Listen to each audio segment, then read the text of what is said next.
Hello, everyone, and welcome back to the Little Things Podcast. I'm Bethany Werner, and I'm here with Rachel Hines, and we have a really interesting topic today. Absolutely, and one that's relatable as well. Challenging behaviors. Challenging behaviors. Even the title is very loaded, right? Okay, so before we actually dive in, Bethany, what, as a new mom, as somebody that works with children all the time and their families, how would you define challenging behaviors?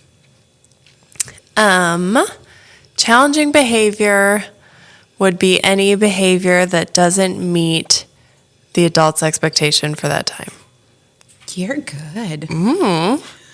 Like, I'm teaching a Wednesday night class, and I'm expecting everyone to sit quiet and listen, and all these crazy boys are throwing things, and the girls are just sitting and giggling, and no one's listening to me. That kind of thing. That's very good. So I'm going back. I'm reeling it way back to the early 20s, Rachel, and not the 1920s, my era. That maybe was when I was in my early 20s. But as a new mom, and we didn't have the terrible twos. We had the whatever threes, the throwaway threes. Can you call Three-nagers. Three-nagers. I like that. And thinking about how I would have defined before I had a little bit more education and some great mentoring, how would I define challenging behaviors if I heard that? And one of the first books that I was given was about strong-willed children. And I really think that challenging behavior would be my child doing anything that was outside of my control. Yeah. Like if I wasn't getting my way. Yeah. And now, I'm very glad about our guest today because she's going to share a little bit more. And I'm really glad that she's one of those wonderful mentors and one of those people that I've learned so much from. But that my knowledge has changed a lot from early 20s, Rachel, and it continues to change. But I'm super excited to jump into this topic. What were you going to say, So we're Bethany? talking like tantrums, right? Tantrums. Not eating, throwing food. I'm also channeling my little niece who's 2 and amazing. Yeah, biting. Saying no, physical aggression, verbal aggression. We can all really put those into the bucket of challenging behaviors. So the voice you're hearing right now is Haley Jackson. Is the amazing Haley Jackson. So Haley, I'm going to read her official bio. Haley Jackson is an early childhood extension educator with the University of Nebraska-Lincoln. Prior to her time at the university, Haley worked in various early childhood programs in a multitude of roles. From teaching to coaching to administration, Haley has had experience working with young children, teachers of young children, and their families for the entirety of her career, which I think all sounds amazing, but Haley is just fabulous. I paid them to say this. Just need everyone to know. In smiles. So Haley, this is what I love. I would love to see the early 20s Haley and see if this is just, some of this information is just natural for you. Because I know I'm kind of jumping ahead, but you've talked a lot about the growth you've had as you've been in all those roles and those experiences. But, you're just wise, and I love it. And so Haley, we have been blessed here at Messiah to have Haley come in and for the last year do lots of trainings with us, a lot of them centering around challenging behaviors. And you are just wise, and you're so fun to listen to. I love your voice, and I love your laugh and your smile. I wish everybody could see your smile. Well, thank you, Rachel. And I will say, so I think it's really interesting because you think back to, when in my 20s or, as a new mom and things like that. And I say something that I always think about when I look back in retrospect at my career and the many, many mistakes, right, that I've made, is that I always think that when we know better, we do better. And so I try to give myself grace when I think back to those, because not a lot of this was inherent. I will say I've made a lot of mistakes, and that's some of the conversations that I've had with your teachers at Messiah Lutheran have been really fun, because I get to recount those mistakes and then say, but here's what I would do now. I want you to learn so that you don't have to make the same mistakes I did. But I just want to say to anybody who's listening, give yourself grace. If we say something today and we use an example and you think, oh man, I do that with my kids, there's no judgment, there's no shame. Again, once we know better, we do better, because our end goal is always to do what's best for our children. Absolutely. What's best for our children and families, because we love them. They're amazing and they're super fun to hang out with, even if with the tantrums and everything, with all the challenging behavior. That's just like the sauce on top, right? All the little extras. Well, and our podcast is called Little Things, because it's all those little changes that we can make. And I think, we've got 4 children. And so Jasmine is our oldest. And I think the changes in parenting from her to our next, to our next, to our last, just because of all those little experiences where we've learned and grown. So let me ask you this. Yes. What are challenging behaviors, Haley Jackson? So we define challenging behaviors as anything that's going to get in the way of a child's learning or development. So their social and emotional development, or their learning as they explore the world around them. And I think it's really interesting when we were listening to both of your definitions of challenging behavior, because I was in that same camp, right? As an early teacher, I'm green behind the ears, I'm 20, and I'm at the lab school at Arizona State, and my definition of challenging behavior was anything that wasn't compliant with what I was asking, right? If I said it's time to clean up and it's time to go to circle time, and you've always got the kids that are compliant. They're very sweet, and they say, of course, Teacher Haley, I'll do it with a smile on my face, and they go right away and do that. It was always the kids that looked at you and said, clean up, yeah, right, and then they dump out 4 more bins of toys, right? So when we look at challenging behaviors, we're looking at things that are going to get in the way of their learning or their exploration. I also talk about, when we're looking at challenging behaviors, the behaviors that I would intervene on. So I'm always going to intervene with a challenging behavior, but the litmus test I use on whether or not I'm going to let them continue to explore, or I'm going to say, I'm going to get in there and, maybe redirect, is safety, property, or rights. So those are my 3 things where if it's a safety issue, so the safety of that child or another child, I am going to intervene 100% of the time. Property. If they are destroying their property, my property, the school's property, a property of another child, I'm always going to intervene.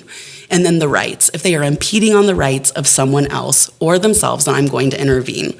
And a really good example of that is bedtime or nap time, right? And kids know, I feel like they have this inherent understanding that they have the power at nap time, especially in an early childhood setting, because all you are trying to do is get the 14 other kids to sleep. And it's the one child that's like, you know what I'm going to do today? I'm not going to sleep. I'm going to scream as loud as I can and see what happens. Have my own little party. Have my own little party. No one else is going to sleep either. Exactly. I'm not tired. You're not tired either. Let's go. And so those would be a time when I would intervene, because it's the right of those children, of the other children, or the children in your family, to be able to rest their body, to have a safe place where they can lay down and rest their body so that they have the energy to get up and play and explore. Sure. So those are that litmus test that I use on whether I'm going to intervene or not. So, and I think you also brought up a really good point that challenging behaviors can be defined differently based on everyone, right? Based on our own kind of interpretation. Something for me that I think, ooh, that's a safety issue, another teacher or another parent may not have an issue with that. Sure. So the example we always use is climbing trees. There are some teachers who are very anti-climbing trees. They could fall, they could break their arm, they could break their leg, something could happen.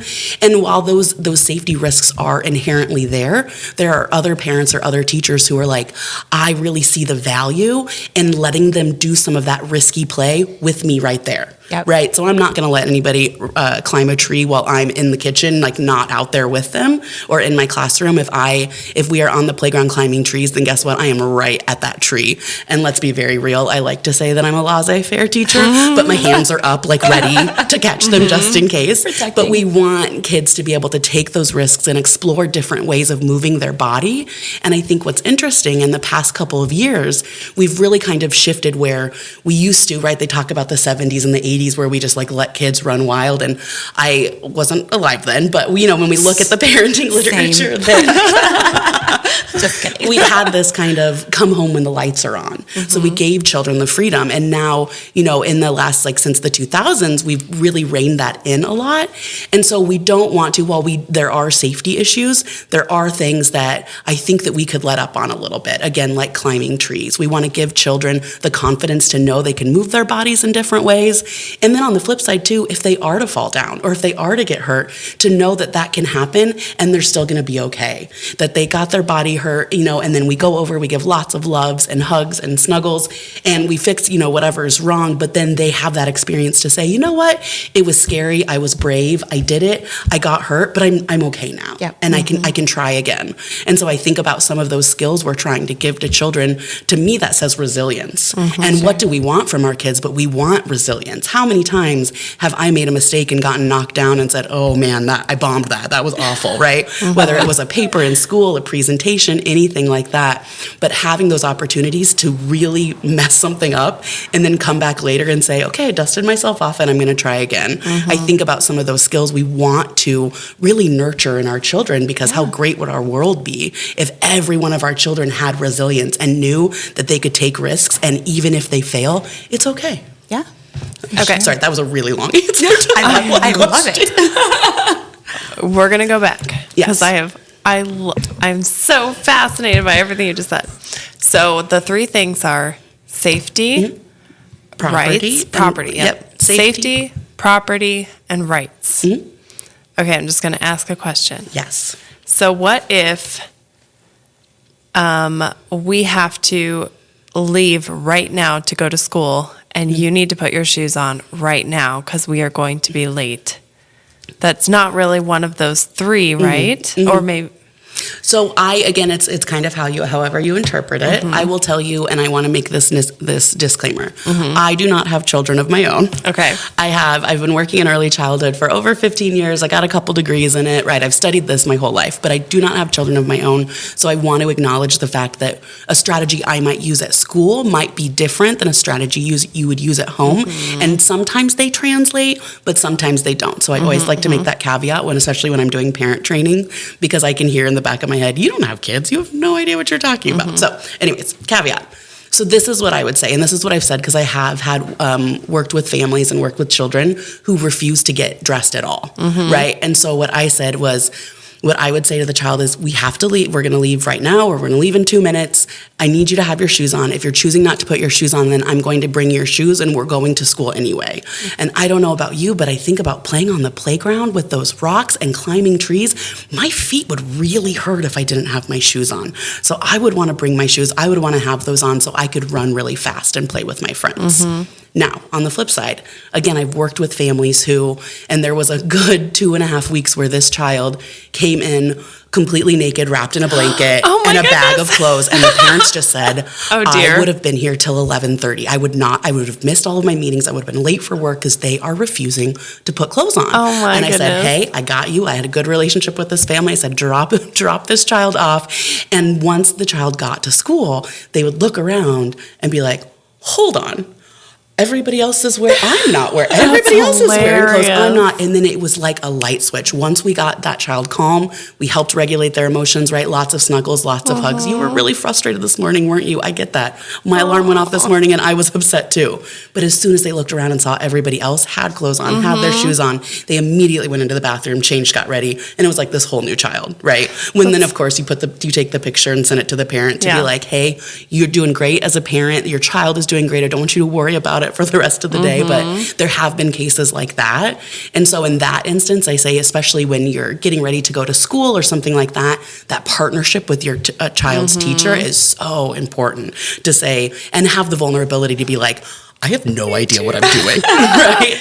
Well, that is so hilarious. And I just imagine that's, so many adults' nightmares going to school naked. Yeah. And these children are choosing to, well, someday they're going to grow up. Leading up to that, I think as like the parent or the other adult on that other side, when we talk about those challenging behaviors being like the way they communicate an unmet need or, something that they can't communicate to us. Well, how often I'm rolling it back into my brain and at home, not in the school setting. How often did we have those challenging behaviors because I didn't plan my time well? I was in a rush. I was rushing my kids.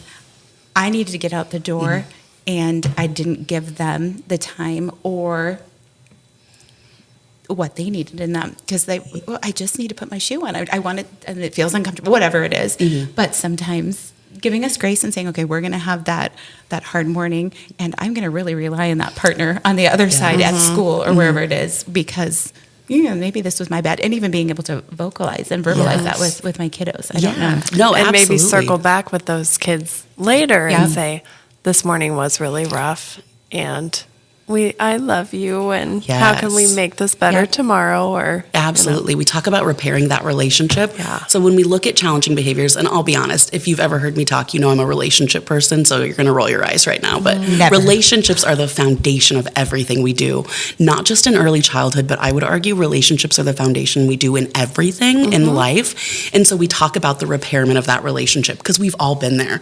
We've had those mornings where it's like, I woke up late, I forgot that we had to pack the lunches, and of course it's a spirit day, so I have to find, the purple outfit to wear, and we're running around, and in our head, our prefrontal cortexes are fully formed, right? The decision-making part of our brain. So in those crazy mornings, we're in our head, in our internal monologue saying, I have to do this, I have to do this, I have to do this, okay, and then we have to be out the door by 7:45.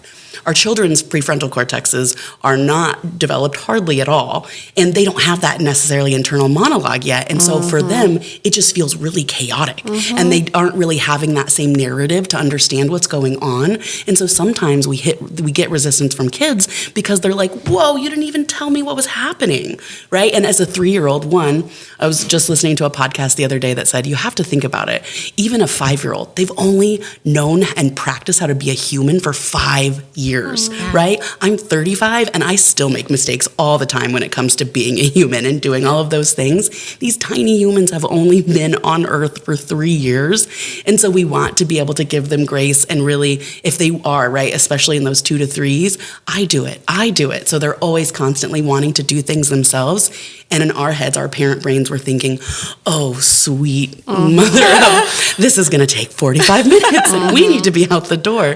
And so it's taking a deep breath, being able to regulate our emotions and our stress levels to say, hey, I'm going to have you try to put your shoe on for the next 2 minutes. If it's not on yet, then I'm going to help you, okay? But a lot of that, too, is that speaking to them to let them know, here's what's happening next. Because when we think about our children, they have very little control over what goes on. They don't usually have control over what they wear, what they eat, what they're doing, where they're spending their time. We are making all of those decisions for them. And while we have their best interest at heart and we love them so much, can you imagine if you woke up tomorrow and you had no control over what was going on in your life? Y'all, if I don't get to decide what we eat for dinner between me and my fiance, I get upset, okay? I like to have control. And so I try to think about that sometimes when I get frustrated, or if I'm in a classroom setting and I'm, experiencing a child with challenging behaviors, I try to put myself in their shoes to be like, I get it. I probably would have been naked at school today too, because I was not happy this morning when I woke up. And I love what you said about 3 years of experiencing being a human and trying, and all the growth that goes into that 3 years too. It makes me think of our oldest. When she was little, she was exhibiting a challenging behavior, and it was going on for some time. And my husband said, Jasmine, you are acting like a 3-year-old. And she goes, Dad, I am a 3-year-old. And sometimes I think as the adult in that relationship, it's our job too to be like, okay, well, maybe you can even speak to this. Is this a challenging behavior, or is this my expectation? It's not appropriate right now. Yes. And I think I'm so glad you brought that up. So when we look at challenging behaviors, I know I gave my definition before, but the way that I view them and the way that I work with teachers to view challenging behaviors is that challenging behaviors are an unmet need of that child or a skill that they don't have. So when we think about biting is a great example, one, because it's developmentally appropriate, super frustrating, but developmentally appropriate. There are a million reasons why a child would bite. Typically, it's a skill they don't have. For example, sometimes children, especially when we're getting to like 12 months, 18 months, they're starting to realize that there are other tiny humans next to them that they want to play with. This is very, very exciting, but they don't have the skill yet to go up to their friend to be like, what's up? You want to play? I also like that blue truck. We could play with it together. They don't have that language. So sometimes we see biting because the child goes up to the other friend and says, and thinks to themselves, yes, I want to play. Instead of using that verbiage to say, hey, can I play? Instead, I'm going to take that friend's arm and I am going to just take a chunk out of it, right? I am going to bite down hard because I'm trying to get that person's attention. And does biting get the other kid's attention? Absolutely. Is that the most developmentally appropriate way to ask someone to play? No. And so when we look at challenging behaviors that way, we view the role of the teacher, the role of the parent, as someone who needs to figure out what the why is behind the behavior, why the behavior is happening, and then figure out whether it's an unmet need or a skill they don't have, and then we teach, right? So, this is a whole nother podcast I would get on my soapbox about in early childhood. We are teachers, right? The day will care for itself. We're not a daycare. We are teachers, because these are things that we're teaching. We're teaching skills like grabbing a toy and walking to a child and saying, play. And because that's the language that they have to be able to tell another child, hey, you look like fun, let's play together. And so when I think about challenging behaviors, that's really the way that we frame it. And I will tell you, for me as a teacher working with challenging behaviors, that has really helped, that framing of it's not because the child hates me. It's not because I've never met a 2 to a 5-year-old who's woken up in the morning and said, you know who I'm going to make cry today? Teacher Haley. Yeah, watch me, right? I've never met, they don't develop. Even though it feels like that sometimes. Yes, they can definitely feel like that. But developmentally, they don't have the cognitive capability to even have a thought like that. And so for me, it really helps when we think about challenging behaviors that way. It takes off a little bit of the emotion. Yeah. Because that's the thing with challenging behaviors, is that they are super frustrating for us as adults, because we are trying to help our child, and sometimes they're just too smart for their own good, where they're doing a challenging behavior and you're like, okay, how do I even respond to that, right? Even me being in the field for years and years, when I go into a classroom, there are times where I'm like, I have not seen that one before. I am not really let me think about this, right? And so again, going back to the first thing we said is giving everybody grace, definitely giving ourselves grace too, because those emotions that come up, especially let's say that you are the child, you're the parent of a child who's the one that's biting. That's really, really hard. It's hard to go to school and pick up your child and hear another incident from the teacher saying, hey, your child bit somebody else. Nobody wants to be the parent of a biter, just like nobody wants to be the parent of a child who got bit. And so really it's giving ourselves grace and kind of thinking about, okay, how do we look at this from like a functionalist perspective? The biting is serving a purpose. Let's figure out what that purpose is, and then we can replace or give new skills so that the biting becomes something that's less likely to happen, or something that isn't going to have those same unintended effects for the child, if that makes sense. So that's a gift to the parents and those caregivers to say, it's actually not all about me.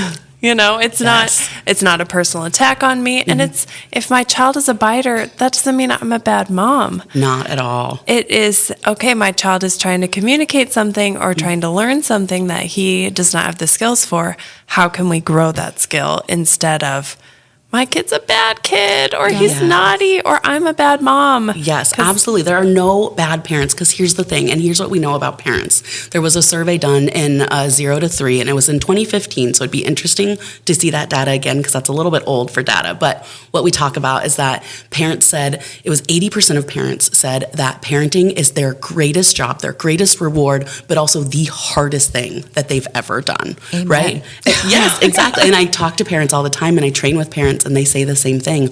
We love our child so much. It's really, really hard, and it's hard not to know what to do. And again, I was just listening to a really wonderful podcast with Dr. Carrie Gottschalk, who is fantastic. And she was saying, and she kept saying it on the podcast, but parenting is not innate. I don't know where, and this is a message I've also been given as someone who doesn't have kids, but we've been given this message as a society that as women and as fathers too, we should just know how to parent kids. We should just know. It should just become natural, because we have the child and now we should know what to do with it. That is not true. That is a lie that I don't know who is telling us. But parenting is hard, and parenting requires certain skills and knowledge of child development. And I've gone to school for that for a couple years, right? I've got a few degrees in that. But somebody, if your role is an engineer or something like that, you've never taken any of those classes. So again, I think the theme of our podcast today is going to be grace, giving ourselves grace and taking a deep breath to say, I'm not a bad mom. My kid is not a bad kid. We're going through it together, and we're going to figure it out. Learning and growing. Yeah. I mean, we have a 7-month-old, and you've heard that phrase over and over. Oh, kids don't come with a manual, and just have never felt that more of like, no, nobody really does tell you what to do. We're just making it up. Or you go online and you can find every different thing to do. And how do you know what's right and what's wrong? And it's so overwhelming, right? And it's like you have this, not only to mention like the changes that your body goes through as a mother, but now you've got this like tiny, precious, your heart outside of your body. And literally after day 3 in the hospital, they're like, okay, bye. See you in 2 weeks for the checkup. And you're like, well, what do I do with it now? And like I've said to my mom, what did you do before Google? Yep. I have no idea. It's like they called up their mothers, right? Exactly. Yeah. And prayed a lot. Yeah, right. Well, and this morning as we were Bethany and I were talking and kind of prepping for the podcast, we were talking, I've got 4 children. I'm in the education field. I look at child number 4 and I go, oh man, I just messed that up again. Like I know, but then I love your phrase. What did you say? Know better, do better. Yes, once we know better, we do better. And we're always learning. We're always developing. Absolutely. Well, and two, I think about, so we have those rough mornings, that hurried morning, and we've all been there where we've raised our voice or we've used a tone that we aren't proud of. As a teacher, I've done this. I've always said I'm a really good teacher the next day, because that day that I drive home, I'm like, wow, I bombed that. I didn't do that right. But tomorrow I'm going to say this, or I'm going to do this. I'm going to be better. And I think about that as parents too, about having those times where you know that you bombed it, you know that you raised your voice and you really didn't want to do that.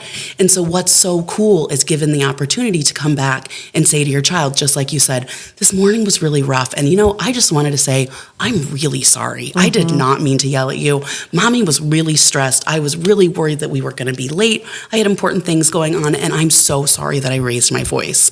I love that, because not only does it repair the relationship, but what a cool experience to model for your child. Here's what happens when we make a mistake. Yep. When we make a mistake for the person we love, one, this is not the way we treat people we love.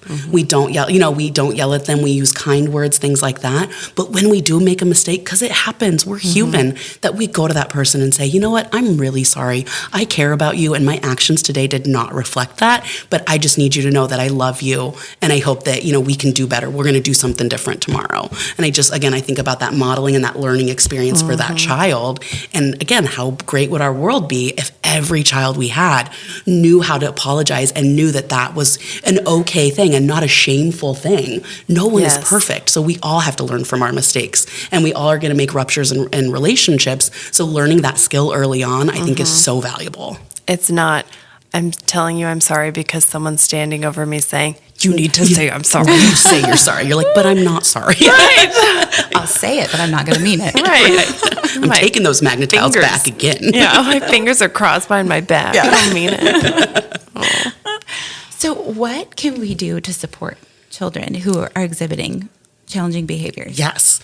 So I think the most important thing, and this will get into a little bit of Bruce Perry's work. Bruce Perry is a wonderful, and he's actually a therapist that focuses working on with children who's experienced trauma, but then his work has really kind of reached out to the general population as well.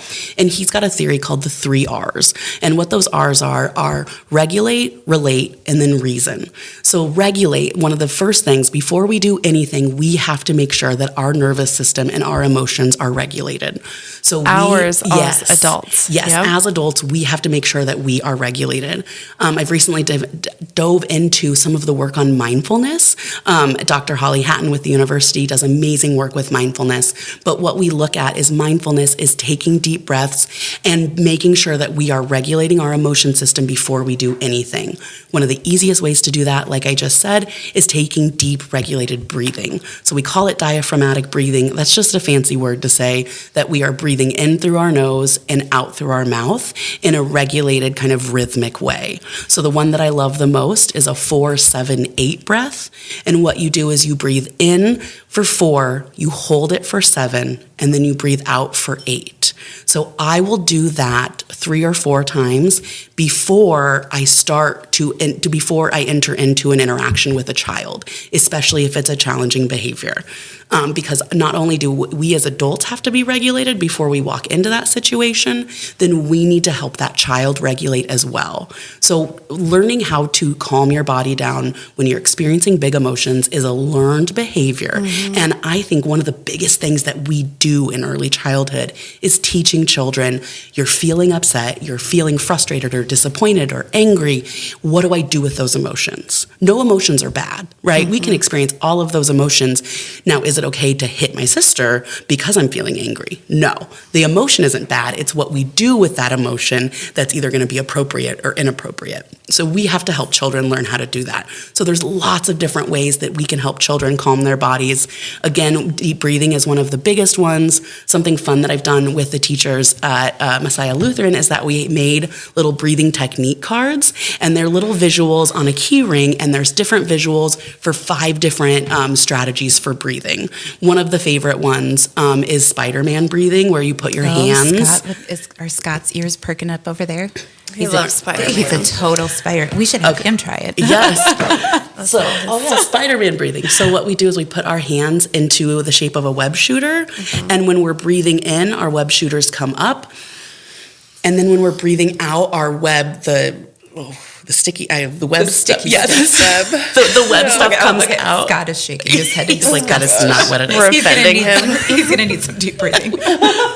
And when the sticky stuff comes out of our webs, and then we make that noise when we breathe out. So I've noticed that little children love this one because they understand who Spider-Man is. They understand the technique that they're trying to emulate. But what it does is it gives them a focused way to breathe. And breathing is one of the easiest ways to help calm our nervous system. The other ways that you can help calm your nervous system is doing repetitive motions. So sometimes you'll hear about people walking back and forth or taking their shoes off to ground to be in the earth or like the soil, and taking some really thoughtful, mindful walking steps. And then the other thing that I really like that I've actually started incorporating into the trainings I do with teachers is coloring. Coloring is like those motions, or those repetitive motions of coloring in a picture or things like that. That can also help regulate your nervous system too. So I say all of those techniques to say the first thing that we're going to do when we're dealing with challenging behavior is making sure that we are calm so that we can help the children in our care be calm. Self-regulation is really, in young children, it's co-regulation.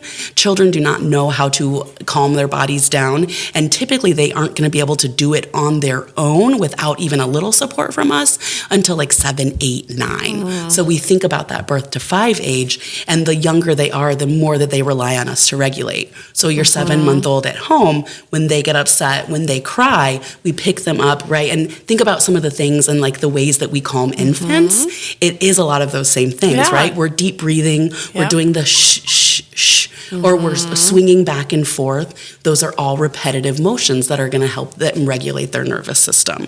So that's the most important thing, is that we first have to be regulated. I don't know if you've ever tried to parent or teach when you're really frustrated or upset. It's like, at least for me, nothing comes out right. My tone is wrong. I'm usually more loud, and my voice sounds more aggressive than what I want it to be. And in those moments, I know that I need to take a step back to say, okay, take a deep breath, Haley. It's going to be okay. And a lot of the times, too, I will actually say out loud, okay, stop. Because I need like that kind of voice or something for my body to be like, okay, yep. Reset. And then, to reset and to know, okay, now it's time to take a deep breath. So, and those little ones feed off, just like they need us to co-regulate. Like if we're all dysregulated, I just think of that so much with when my kids were babies or with our daughter with special needs. If I am off my game and my lid is flipped, I see that when they were babies, they get fussy because mom is a hot mess, and same Maddie mimics my emotions. So absolutely.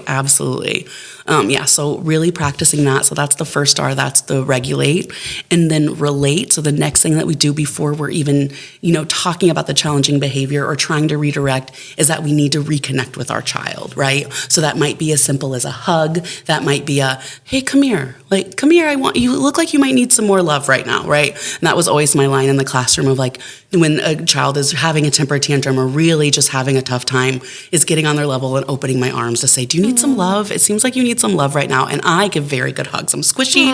They are very comfortable. Come on over here. But there's some way that we need to relate with the child, right?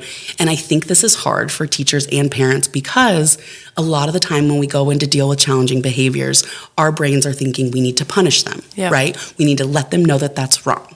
Well, again, going back to our definition of challenging behaviors, it's an unmet need or a skill that they don't have.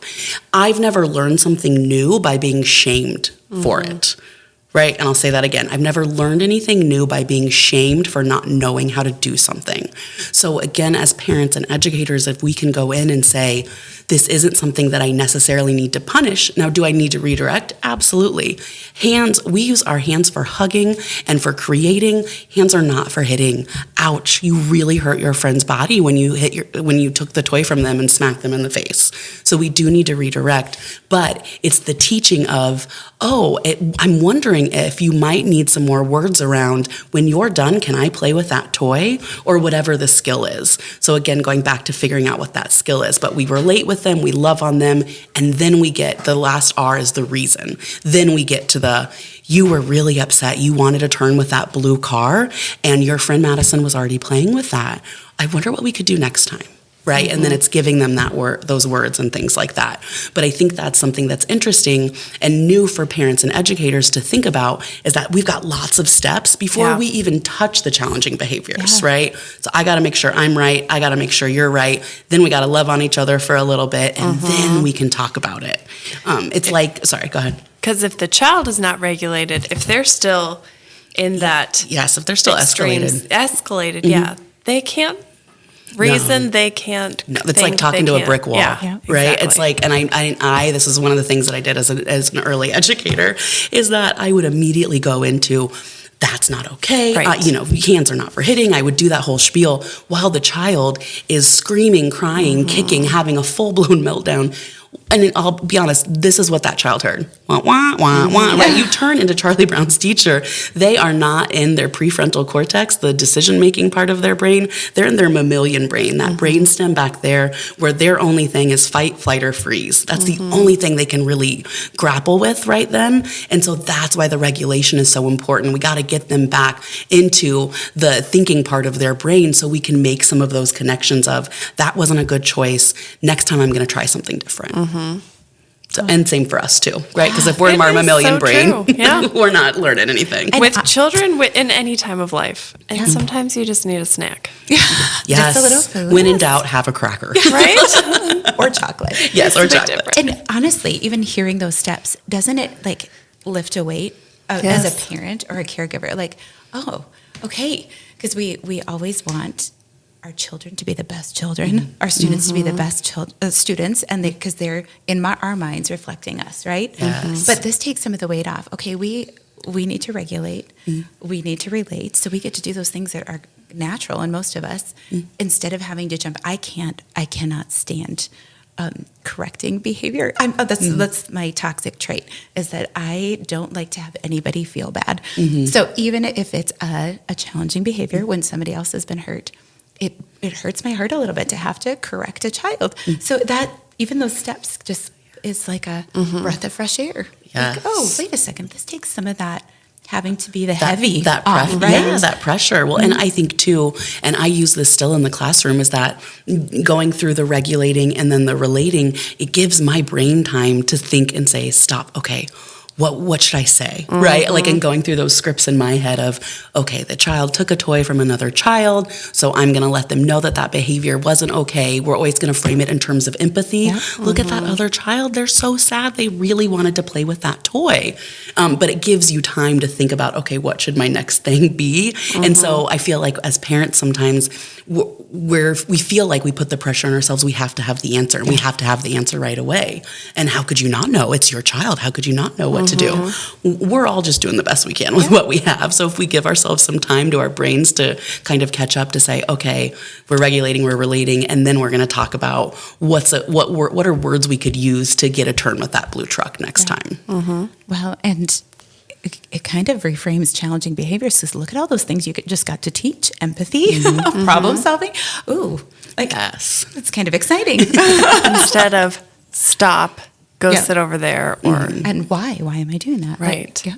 Oh, Yes, absolutely. Yeah. And so I think it's interesting because you said like that, you don't ever want to like shame a child. And I think about that too. The way that we look at challenging behaviors is very much less shame based.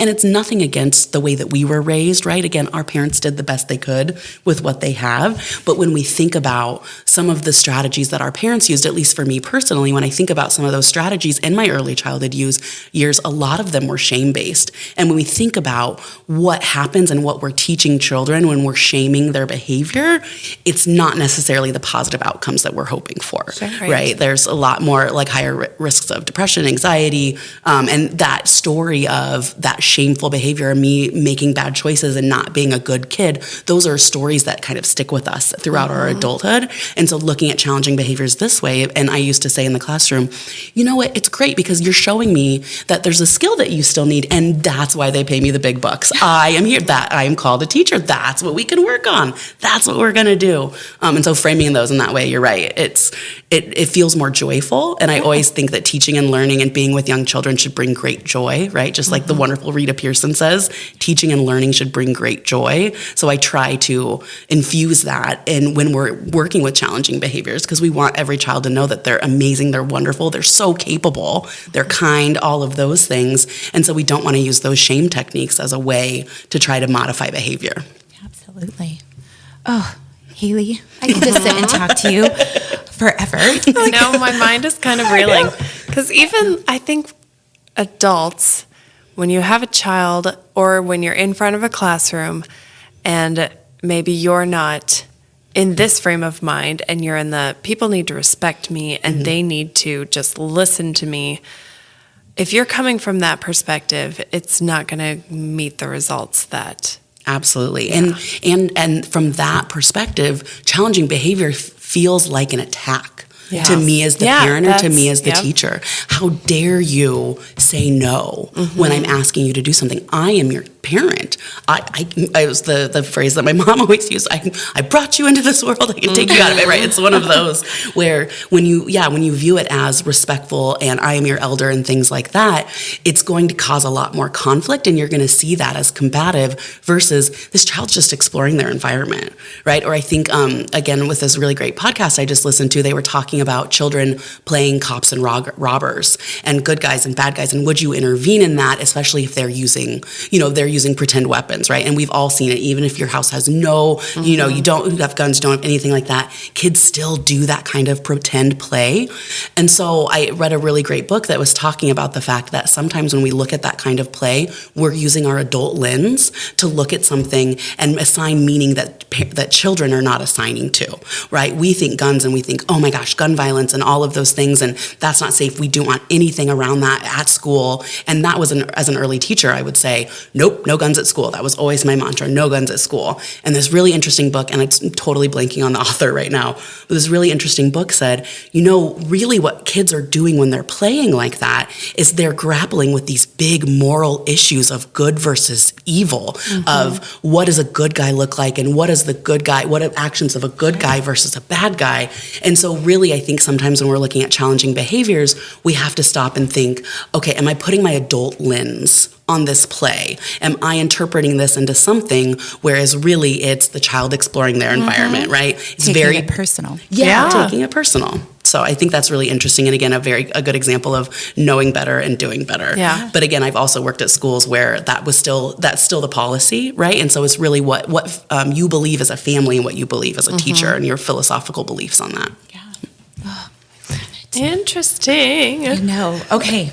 So number one, will you come back and talk to us about something else another time? Absolutely. Maybe a couple other times? Maybe a couple lots of things. Maybe every week. Yes. You're so delightful. What takeaway do you want our listeners to have about, I know that's a hard one. So I have two, and one we've said over and over in this podcast, but I think it bears repeating, is that we give ourselves grace. Parenting is hard work.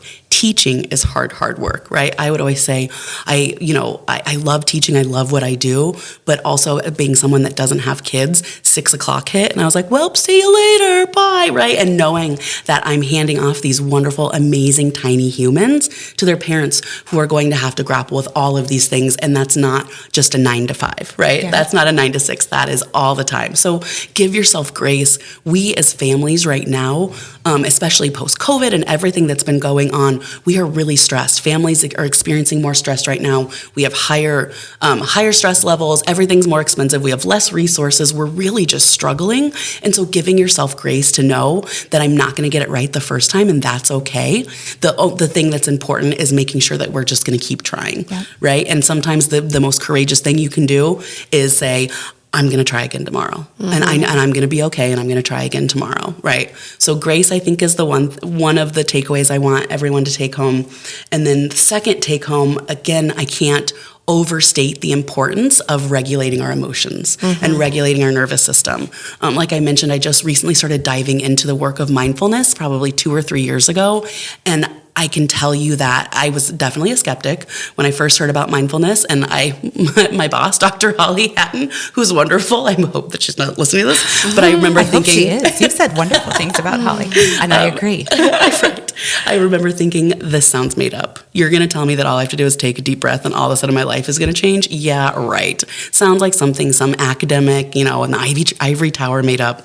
And then I started doing mindfulness-based practice and really started grappling with deep breathing and making sure that my emotions were regulated, and I am an entirely different person. I am a better spouse. I am a better human. I'm a better teacher because I finally learned those really concrete skills of regulating your emotions. And as a 35-year-old, the only thing I can say is, oh my gosh, this would have been really helpful at 5. Right? This would have been really helpful at 15. And so it gives me hope for the future that as a field in early childhood, and we're talking about mindfulness for parents, but really incorporating this into our daily teaching and our daily parenting practice. So I can't overstate the importance of regulating our emotions. And if you have the opportunity to look into some mindfulness and even practice something as small as before I get out of bed in the morning, my alarm will go off, and I'll wake up, and before I get out of bed in the morning, I will do 4 to 5 sets of mindful breathing. It takes about 2 minutes, but by the time my feet hit the floor, I am regulated, my brain feels clearer, and it feels like I'm ready to tackle the day. It really feels like I'm like, all right, let's do this. High five. Okay. Oh my goodness. I want to be that person. That's awesome. Yeah. Maybe we've found our topic for the next time Haley's here.